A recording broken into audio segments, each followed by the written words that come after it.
News. భారత communist party Marxist లో తీవ్ర విషాదం చోటు చేసుకుంది. సీనియర్ కమ్యూనిస్టు నేత కేరళ మాజీ ముఖ్యమంత్రి విఎస్ అచ్యుతానంద్ కన్నుమూశారు. గుండెపోటుతో గత నెల 23వ తేదీన ఆసుపత్రిలో చేరిన ఆయన పరిస్థితి విషమించి సోమవారం మధ్యాహ్నం కన్నుమూశారు. ఆయన మరణ వార్త తెలిసి కమ్యూనిస్టు నేతలంతా దిగ్భ్రాంతికి గురవుతున్నారు. పార్టీలకు అతీతంగా సంతాపం ప్రకటిస్తున్నారు. కాగా 2006 నుంచి 2011 వరకు కేరళ రాష్ట్ర ముఖ్యమంత్రిగా ఆయన పనిచేశారు. ఇదిలా ఉంటే గత సంవత్సరం అక్టోబర్లో ఆయన 101 సంవత్సరాలు పూర్తి చేసుకున్నారు. 1923 అక్టోబర్ 20న అలప్పుజ జిల్లాలోని పున్నప్రాలో ఒక కార్మిక కుటుంబంలో జన్మించిన అచ్యుతానంద్ ట్రేడ్ యూనియన్ కార్యకలాపాల ద్వారా రాజకీయాల్లోకి అడుగుపెట్టారు. అచ్యుతానంద్ 1939లో స్టేట్ కాంగ్రెస్ లో చేరారు. 1940లో కమ్యూనిస్టు పార్టీ సభ్యుడయ్యారు. ఇక 15 సంవత్సరాలు వరుసగా కేరళ అసెంబ్లీలో ప్రతిపక్ష నాయకుడిగా ఉన్నారు. ఆయన చివరిసారిగా 2016 నుంచి 2021 వరకు కేబినెట్ హోదాతో పరిపాలనా సంస్కరణల కమిషన్ చైర్మన్ గా ప్రభుత్వ పదవిలో కూడా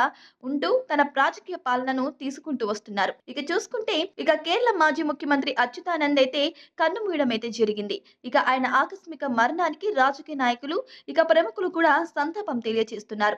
జూన్ 23న ఆయనకు అకస్మాత్తుగా గుండెపోటు రావడంతో హాస్పిటల్లో చేర్పించారు. అప్పటి నుంచి హాస్పిటల్లో వెంటిలేటర్ సహాయంతో చికిత్స పొందుతూ ఈ రోజు తుది శ్వాస విడిచారు.